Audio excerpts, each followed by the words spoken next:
انتہائی قابل احترام میری ماؤں، بہنوں اور بچیوں، آج کا یہ مختصر پروگرام افتتاح بخاری شریف کے حوالے سے ہے اور ہم سب یہاں پر مدرسہ سمیہ للبنات میں جمع ہیں۔ یہ مدرسہ جو ایک عرصے سے ماشاءاللہ بچیوں کی تعلیم میں ایک نمایاں کردار ادا کر رہا ہے۔ اس مدرسے کی ماشاءاللہ بنات میں جو محنت ہے اس کی اپنی ایک تاریخ ہے۔ استاد العلماء، یادگار اسلاف، حضرت اقدس حضرت مولانا عنایت اللہ ساجد صاحب دامت برکاتہم کی سرپرستی میں چلنے والا یہ ادارہ ماشاءاللہ اب تک سینکڑوں بچیوں کو عالمہ کا کورس کرانے کا منصب حاصل کر چکا۔ سینکڑوں بچیاں ماشاءاللہ یہاں سے قرآن کریم کا زیور حاصل کر کے جا چکی ہیں۔ نہ صرف یہ کہ انہوں نے یہاں سے علم دین حاصل کیا، قرآن کا علم حاصل کیا، بلکہ حاصل کرنے کے بعد اب ماشاءاللہ یہاں سے پڑھ کر جانے والی بچیاں جن کی شادیاں ہو گئی، اب وہ اپنے علاقوں میں جا کر ماشاءاللہ پڑھنے پڑھانے کا کام کر رہی ہیں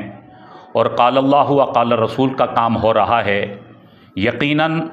یہ حضرت مولانا صاحب کے لیے بھی اور خصوصاً ان کی اہلیہ محترمہ مرحومہ جو اللہ کو پیاری ہو گئی، جن کی خاص شفقت اور دلچسپی سے ان کی بچیاں یہاں کام کرتی رہی، ان کے لیے بھی صدقہ جاریہ ہے اور حضرت کی بیٹیوں کے لیے بھی یہ صدقہ جاریہ ہے کہ یکے بعد دیگرے تمام بیٹیوں نے یہاں پر بڑا بھرپور کردار ادا کیا اور ماشاءاللہ اخلاص کے ساتھ اس چھوٹی سی جگہ پر اللہ تعالیٰ نے بڑا کام لیا۔ جو بڑے بڑے اداروں میں کام ہو رہا ہے اس سے بھی بہتر ماشاءاللہ یہاں کی کارکردگی اور کارگزاری جو ہمارے سامنے ہے۔ دل سے دعا ہے کہ اللہ تعالیٰ مدرسہ سمیہ للبنات کو مزید ترقیاں نصیب فرمائے اور حضرت کی اس وقت جو صاحبزادی ہیں اور دیگر حضرت کے صاحبزادگان، ان تمام کی کاوشوں کو اللہ تعالیٰ اپنی بارگاہ میں قبول فرمائے۔ اس میں کوئی شک نہیں کہ یہ مدارس ہی دین کی حفاظت کا ذریعہ ہیں۔ اس فتنے کے دور میں اللہ رب العالمین ان مدارس سے وہ کام لے رہا ہے جو بنیادی کام ہے۔ ماشاءاللہ ہزاروں مسلمان ان مدارس سے مستفید ہو رہے ہیں اور قال اللہ و قال رسول کے ذریعے سے دین کا تبلیغ کا کام ہو رہا ہے۔ انشاءاللہ اسی طرح یہ مدرسہ سمیہ للبنات بھی قائم و دائم رہے گا۔ انشاءاللہ اسی طرح یہ سلسلہ چلتا رہے گا اور انشاءاللہ یہاں پر بچیاں پڑھتی رہیں گی۔ قرآن پاک کا علم، اسی طرح علوم دینیہ اور اسی طرح درس نظامی، ماشاءاللہ ہر سال یہاں سے بچیاں ختم بخاری شریف کر کے عالمہ بن کر جاتی ہیں اور اس سال بھی ماشاءاللہ بچیاں انشاءاللہ پڑھیں گی۔ جتنی بھی مستورات یہاں پر موجود ہیں ان سے گزارش ہے کہ بھئی اپنے علاقے کے مدرسے کی قدر کیا کریں، اپنے مدرسے کے ساتھ تعاون کیا کریں۔ تعاون کی ایک شکل ہوتی ہے کہ ہم اپنی بچیوں کو بڑھ چڑھ کر داخل کروائیں۔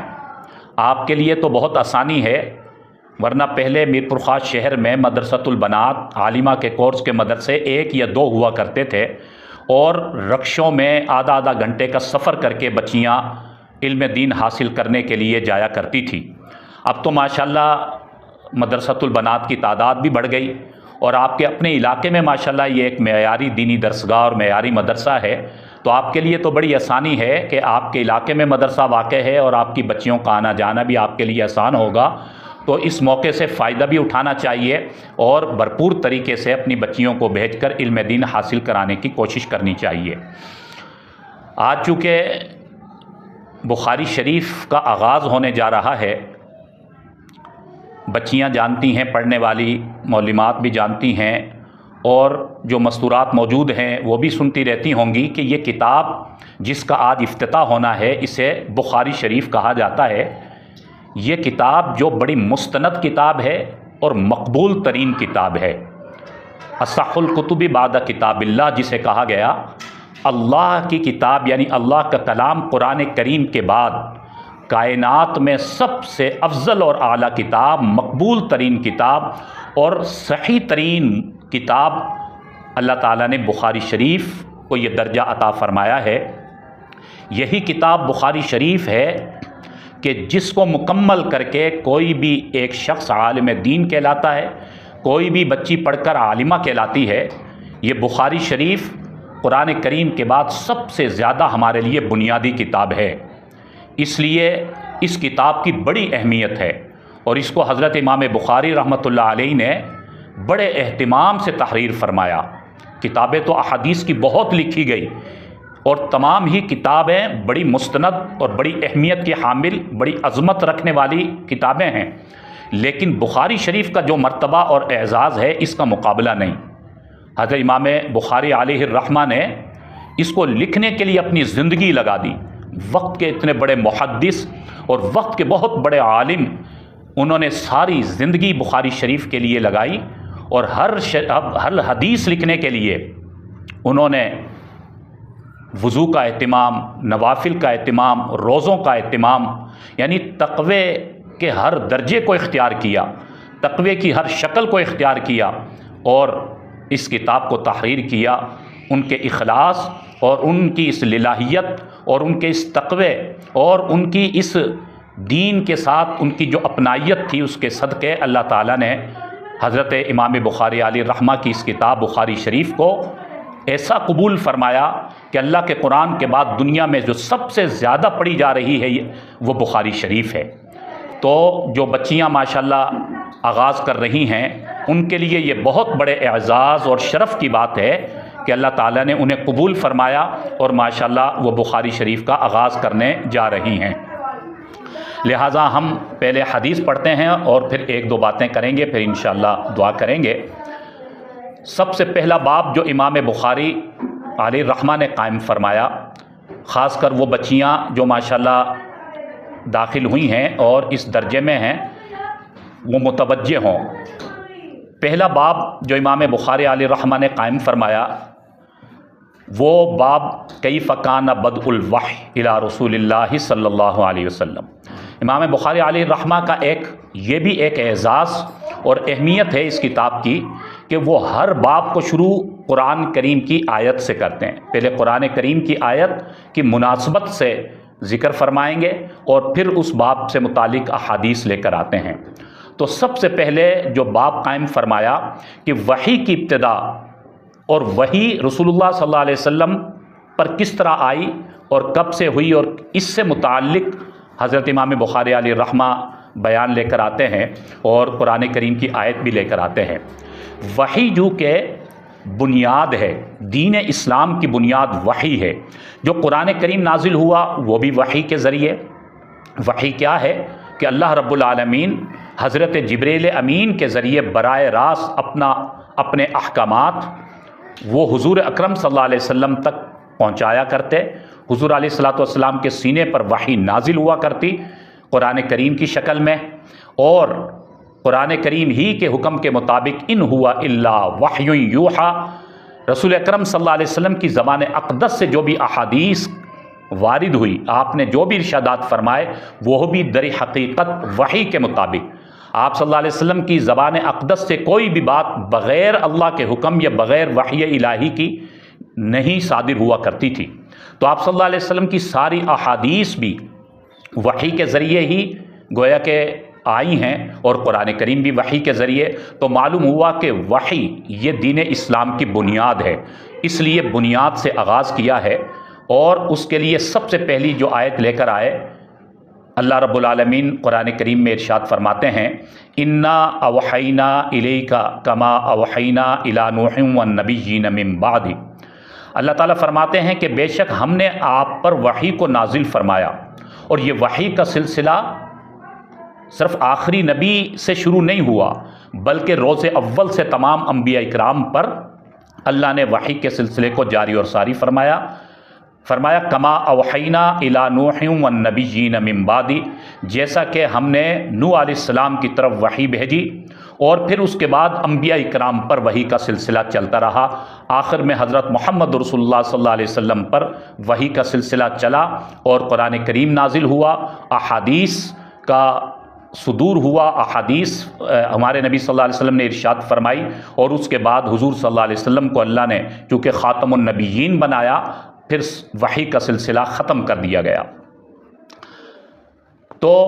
سب سے پہلی حدیث حضرت امام بخاری علیہ الرحمہ لے کر آ رہے ہیں اخلاص سے متعلق، اور اس کے لیے جو سند بیان فرما رہے ہیں کہ ہر حدیث مکمل سند کے ساتھ حضرت امام بخاری رحمۃ اللہ علیہ ذکر فرماتے ہیں۔ ارشاد فرمایا حدثنا الحمیدی، فرمایا کہ ہم سے یہ حدیث بیان کی حضرت حمیدی علیہ الرحمہ نے، وہ فرماتے ہیں قال حدثنا سفیان، ہم سے حدیث بیان کی حضرت حمیدی فرماتے ہیں سفیان علیہ الرحمہ نے، قال حدثنا یحییٰ بن سعید الانصاری، وہ فرماتے ہیں ہم سے یہ حدیث بیان کی ہے حضرت سعید انصاری نے، قال اخبرنی محمد ابن ابراہیم التیمی، یہ کہتے ہیں کہ مجھے یہ خبر دی، یہ حدیث بتلائی حضرت محمد ابن ابراہیم التیمی نے، انہ سمع القمہ ابن وقاص اللیثی، وہ فرماتے ہیں انہوں نے سنا حضرت القمہ ابن وقاص علیہ الرحمہ سے، وہ فرماتے ہیں یقول سمعت عمر ابن خطاب رضی اللہ عنہ علی المنبر، منبر رسول پر بیٹھ کر حضرت عمر ابن خطاب رضی اللہ عنہ نے اس حدیث کو بیان فرمایا اور انہوں نے اس کو سماعت فرمایا۔ اور وہ حدیث کیا ہے؟ فرمایا سمعت رسول اللہ صلی اللہ علیہ وسلم، حضرت عمر ابن خطاب رضی اللہ عنہ فرماتے ہیں کہ میں نے سنا ہے نبی اکرم صلی اللہ علیہ وسلم سے، انہوں نے ارشاد فرمایا انما الاعمال بالنیات، تمام اعمال کا دار و مدار نیتوں پر ہے، وانما لامرئ ما نویٰ، فرمایا کہ ہر وہ شخص جس نے جس مقصد کے لیے نیت کی، فمن کانت ہجرتہ الی دنیا یصیبھا، جس نے ہجرت کی ہوگی دنیا کے لیے وہ اسے پالے گا، او الی امرأۃ ینکحھا، اور اگر کسی نے کسی خاتون کے لیے ہجرت کی ایک شہر سے دوسرے شہر کی طرف تو اس سے وہ نکاح کر کے اس مقصد کو پالے گا۔ غرض یہ کہ فہجرتہ الی ما ہاجر الیہ، پس جس کی ہجرت جس مقصد کے لیے ہوگی وہ اس کو پالے گا۔ اس کے شان ورود میں مختصر یہ ہے کہ ایک مسلمان نے چونکہ ہجرت کی تھی کسی خاتون سے شادی کرنے کی نیت سے، تو چونکہ ان کی ہجرت کا مقصد یہ تھا، اس پر یہ حدیث ہمارے نبی صلی اللہ علیہ وسلم نے ارشاد فرمائی، کیونکہ ہجرت اس وقت صرف اور صرف اسلام کے لیے ہو رہی تھی جس کے بڑے فضائل بڑی اہمیت تھی، تو ایک نے چونکہ اس مقصد کے لیے کسی خاتون سے شادی کرنے کے لیے ہجرت کی، اس لیے پھر آپ صلی اللہ علیہ وسلم نے حدیث مبارکہ اس موقع پر ارشاد فرمائی اور مسلمانوں کی تربیت فرمائی۔ حضور صلی اللہ علیہ وسلم کا ایک ایک قول امت مسلمہ کی تعلیم اور تربیت کے لیے آپ صلی اللہ علیہ وسلم نے ہر قول ارشاد فرمایا۔ چنانچہ یہاں پر بھی اس موقع پر بھی امت کو یہ تعلیم ارشاد فرمائی کہ تمام اعمال کا دار و مدار نیتوں پر ہے، جو جس مقصد کی نیت رکھے گا اس مقصد کو پالے گا۔ اگر وہ اللہ کے لیے کوئی کام کرے گا تو یقیناً وہ اخلاص سے کرے گا، اللہ کو پالے گا، اللہ تعالیٰ اس کو کامیابی عطا فرما دیں گے، اور جو دنیا کے لیے کوئی کام کرے گا وہ دنیا کو حاصل کر لے گا۔ لہٰذا یہاں پر ہمیں سب سے پہلا سبق کیا مل رہا ہے؟ وہ یہ ہے کہ اب ہم اللہ کا دین حاصل کرنے کے لیے ہمیں اللہ نے چنا ہے، منتخب کیا ہے، چنانچہ سب سے پہلا کام ہم اپنی نیتوں کو خالص کریں۔ جتنی بھی بچیاں داخل ہوئی ہیں یا پچھلے سالوں میں جو بچیاں پڑھ رہی ہیں یا اس سال جنہوں نے بخاری شریف کا آغاز کرنا ہے اور آغاز کر لیا، وہ بچیاں اور تمام بیٹھی ہوئی مائیں بہنیں، سب سے پہلا سبق آج کے درس کا یہ ہے کہ اپنی نیتوں کو خالص کریں کہ ہم علم دین اس لیے حاصل کر رہے ہیں کہ اللہ راضی ہو جائے۔ ہمارا مقصد اور صرف اللہ کا دین حاصل کرنا اور اللہ کے دین کی تبلیغ کی نیت سے اور اللہ کو راضی کرنے کی نیت سے ہے۔ جب ہمارا آغاز اس بنیاد پر ہوگا اور اس مقصد کے تحت ہوگا تو یقیناً اللہ رب العالمین کی مدد شامل حال ہوگی اور ہمیں وہ کچھ حاصل ہو جائے گا جو ہم حاصل کرنا چاہتے ہیں۔ حاصل کرنا چاہتے ہیں علم دین کا نور حاصل ہو جائے، علوم الہیہ اور علوم نبوت کا ہمیں حقیقی معنوں میں علم اور نور حاصل ہو جائے، یہ اخلاص سے حاصل ہوگا۔ اس لیے تمام بچیوں سے اور تمام پڑھنے والی جتنی بھی یہاں پر بنات ہیں سب سے گزارش ہے کہ بھائی اخلاص کو اپنی زندگی کا حصہ بنا لیں کہ ہم نے ہر دین کا کام فقط اور فقط اللہ کی رضا کے لیے کرنا ہے، کیونکہ اخلاص سے جو کام ہوتا ہے اس میں جان بھی ہوتی ہے اور اس میں گہرائی بھی ہوتی ہے اور اللہ تعالیٰ کی مدد بھی اسے حاصل ہوتی ہے اور اس چیز کا نور بھی حاصل ہوتا ہے اور اللہ تعالیٰ اس سے پھر دین کا کام بھی لیتے ہیں اور وہ دنیا اور آخرت میں سرخرو رہ جاتا ہے۔ اور اگر خدا نخواستہ نیت خالص نہیں ہے، نیت میں خدا نخواستہ ریاکاری آ گئی، دنیا داری، اس لیے کوئی بچی پڑھ رہی ہے کہ ماشاءاللہ خاندان کے لوگ کہیں کہ بھئی فلاں کی بچی نے تو ماشاءاللہ عالمہ کا کورس کیا، ماشاءاللہ وہ عالمہ ہے اور میری واہ واہ ہوگی، لوگ تعریف کریں گے،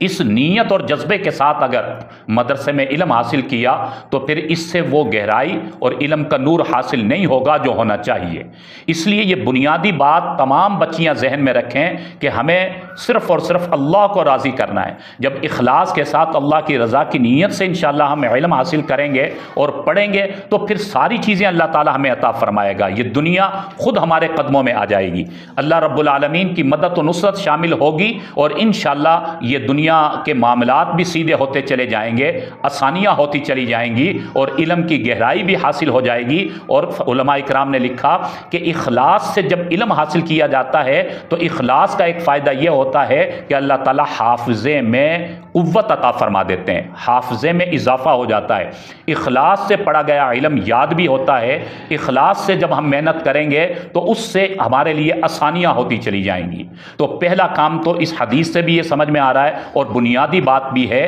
کہ ہمیں اپنی نیتوں کو ٹٹولنا ہے، نیتوں کو خالص رکھنا ہے اور صرف اللہ کو راضی کرنا ہمارا مقصد ہونا چاہیے۔ اور جب اللہ کو راضی کرنے کی نیت ہوگی تو جب اللہ ہمیں حاصل ہو جائیں گے اور اللہ کا قرب ہمیں حاصل ہو جائے گا، معرفت اللہ کی ہمیں حاصل ہو جائے گی، اللہ کی معیت ہمیں حاصل ہو جائے گی، تو بس پھر انشاءاللہ قدم قدم پر ہمیں کامیابی ملے گی اور کامیابی خود قدموں میں آ جائے گی۔ اور بھائی اس کے ساتھ ساتھ ضروری ہے کہ جس عظیم کام کے لیے اللہ نے ہمیں قبول کیا اس پر اللہ کا شکر ادا کریں۔ اس میں ہمارا کوئی اپنا کمال نہیں ہے، یہ جو شیطان ہے یہ اس قسم کی باتیں دل میں ڈالتا ہے کہ بھئی تم تو ماشاءاللہ عالمہ کا کورس کر رہی ہو، کیا تمہاری بات ہے، بڑا کمال ہے تمہارا۔ تو اپنا کمال کبھی نہیں سمجھنا، یہ صرف اور صرف اللہ کے فضل اور کرم سے ہوا ہے۔ اللہ نے آپ کو توفیق نصیب فرمائی، ماں باپ کو اللہ نے توفیق نصیب فرمائی، انہوں نے آپ کا داخلہ کروایا، محض اللہ کے فضل سے آپ مدرسے میں داخل ہوئی اور اتنے عظیم منصب کو حاصل کرنے کے لیے اور اتنا بڑا رتبہ کہ اللہ کا قرآن کا علم اور نبی کی حدیث کا علم حاصل کرنے کے لیے آپ کو چنا گیا، اس پر جتنا اللہ کا شکر ادا کریں کم ہے کہ محض اللہ کے فضل سے ایسا ہوا۔ لَإِن شَكَرْتُمْ لَأَزِيدَنَّكُمْ،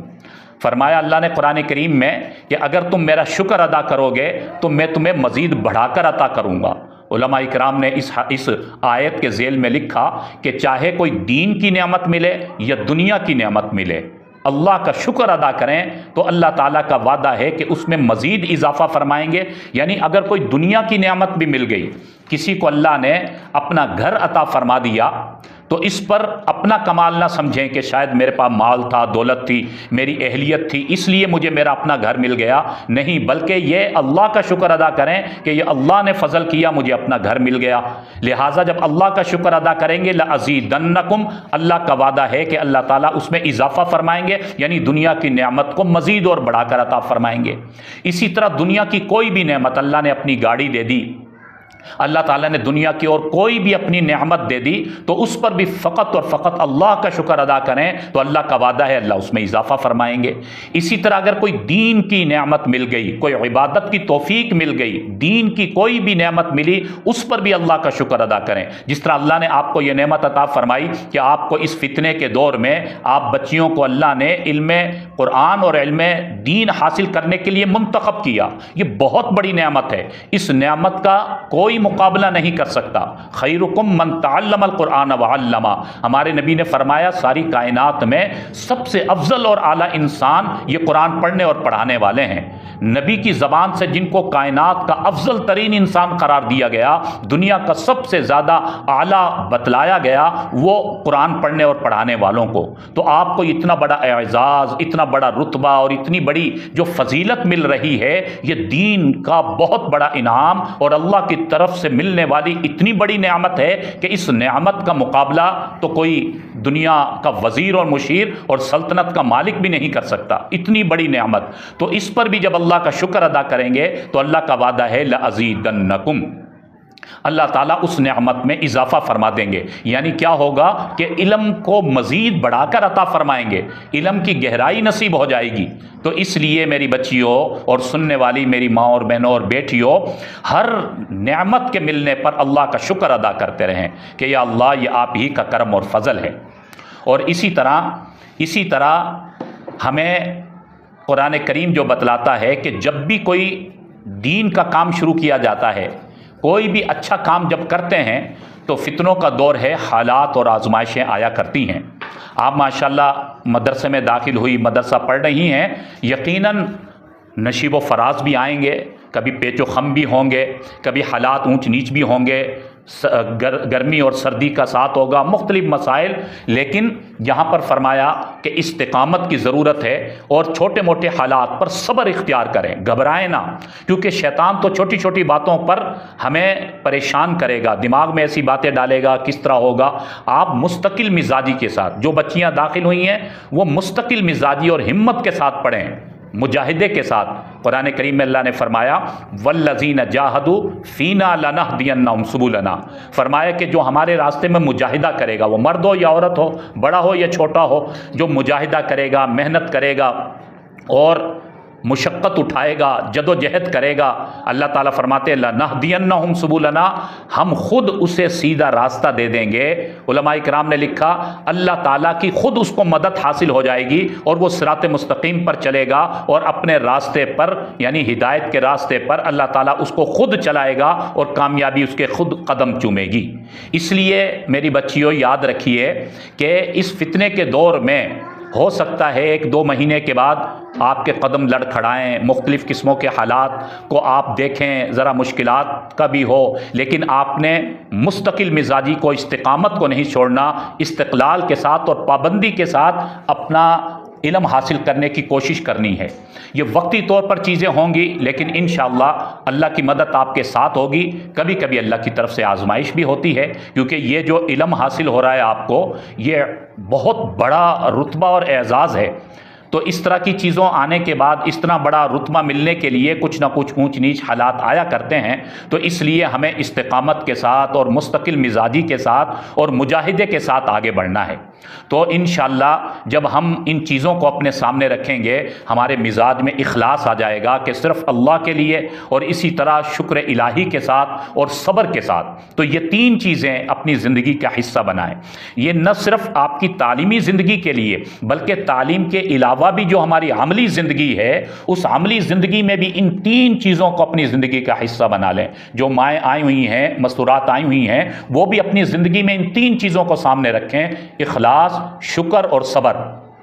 جب یہ 3 چیزیں انشاءاللہ ہوں گی تو کبھی بھی قدم نہیں لڑکھڑائیں گے، کبھی بھی انسان پریشان نہیں ہوگا۔ وقتی آزمائشیں آئیں گی لیکن انسان سرخرو ہو جائے گا، کیونکہ اللہ کی مدد کا وعدہ ہے، اللہ کی مدد و نصرت اس کے شامل حال رہے گی۔ تو ہر دم ہر کام اللہ کی رضا کے لیے اخلاص کے ساتھ کرنا ہے، اور اس کے ساتھ ساتھ ہر دم اللہ کا شکر ادا کرتے رہنا ہے، اور صبر کے ساتھ اپنی زندگی گزارنی ہے۔ کوئی بھی حالات ہوں، مشکلات ہوں، بس صبر اختیار کیا جائے کہ ہم اگر پوری اسلامی تعلیمات کا مطالعہ کریں، خود نبی اکرم صلی اللہ علیہ وسلم کی زندگی کا مطالعہ کریں، آپ صلی اللہ علیہ وسلم کی زندگی میں کتنے حالات آئے، مشکلات و پریشانیاں آئی۔ ایک موقع پر آپ صلی اللہ علیہ وسلم نے فرمایا کہ جس کو اپنی زندگی کی مشکلات تنگ کریں وہ میری زندگی کا مطالعہ کرے۔ اگر ساری دنیا کی مشکلات کو ایک پلڑے میں رکھ دیا جائے اور حضور صلی اللہ علیہ وسلم کے اس طائف کے سفر کو، کہ جس طائف کے سفر میں ہمارے نبی کو جتنا ستایا گیا، اس کو اگر ایک پلڑے میں رکھ دیا جائے تو دنیا کی مشکلات کم ہوں گی، ہمارے نبی صلی اللہ علیہ وسلم کی آزمائشیں اور مشکلات بڑھ جائیں گی۔ ہمارے نبی صلی اللہ علیہ وسلم نے صبر اختیار کیا، اور ہمیں بھی اسی بات کی تعلیم دی گئی کہ ہم بھی صبر اور استقامت کے ساتھ اپنی زندگی گزاریں۔ چنانچہ اس لیے تمام وہ بچیاں ماشاءاللہ جن کا آج یہ سبق شروع ہوا ہے بخاری شریف کا، پوری اہمیت کے ساتھ، اہتمام کے ساتھ اپنا انشاءاللہ پابندی کریں گی، روزانہ اہتمام کریں گی، اور جو معلمات انشاءاللہ پڑھا رہی ہیں وہ بھی خوب اہتمام کے ساتھ اور پابندی کے ساتھ جب انشاءاللہ محنت کریں گی تو انشاءاللہ اللہ کی مدد شامل حال رہے گی۔ میری دل سے دعا ہے کہ اللہ تعالیٰ اس مدرسے کو مزید ترقیاں نصیب فرمائے، اور جن بچیوں نے بھی داخلہ لیا ہے اللہ تعالیٰ ان بچیوں کو بھی کامیابیوں سے ہمکنار فرمائے۔ اور اس کے ساتھ ساتھ دیکھیں جی، آپ تمام پڑھنے والی بچیوں کی یہ ذمہ داری ہے کہ اس دین کے پیغام کو آگے تک پہنچائیں، دوسروں کو بھی یہاں پر لانے کی کوشش کریں۔ حدیث میں آتا ہے کہ اگر آپ کی کوشش سے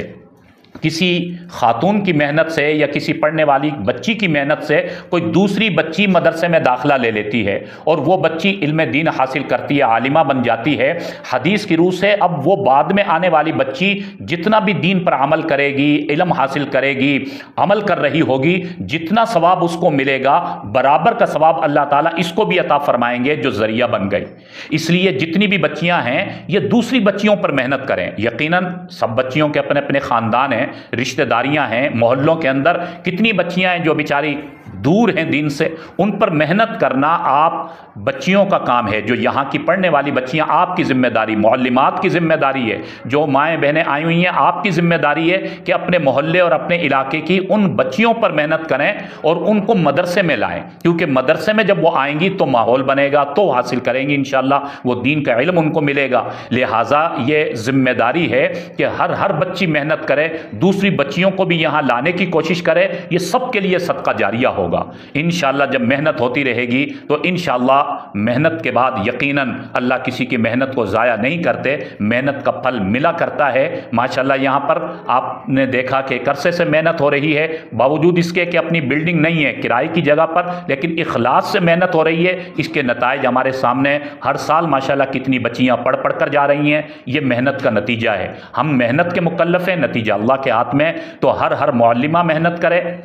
ہر بچی محنت کرے، اور انشاءاللہ جب محنت ہوگی تو انشاءاللہ اس کا نتیجہ بھی حاصل ہوگا۔ اللہ رب العالمین آنے والی تمام ماؤں بہنوں کے آنے کو قبول فرمائے اور تمام بچیوں کی محنتوں کو قبول فرمائے، اور جتنی بھی بچیوں نے داخلہ لیا یا داخلہ لے رہی ہیں سب کو اللہ رب العالمین اپنے دین کی خدمت کے لیے قبول فرمائے، اور اس مدرسہ سمیہ للبنات کو اللہ تعالیٰ مزید ترقیاں نصیب فرمائے، اپنی عمارت نصیب فرمائے، اور اخلاص کے ساتھ مزید اور ترقیاں نصیب فرمائے۔ جو کہا جو سنا اللہ تعالیٰ عمل کی توفیق نصیب فرمائے۔ وآخر دعوانا ان الحمد للہ رب العالمین۔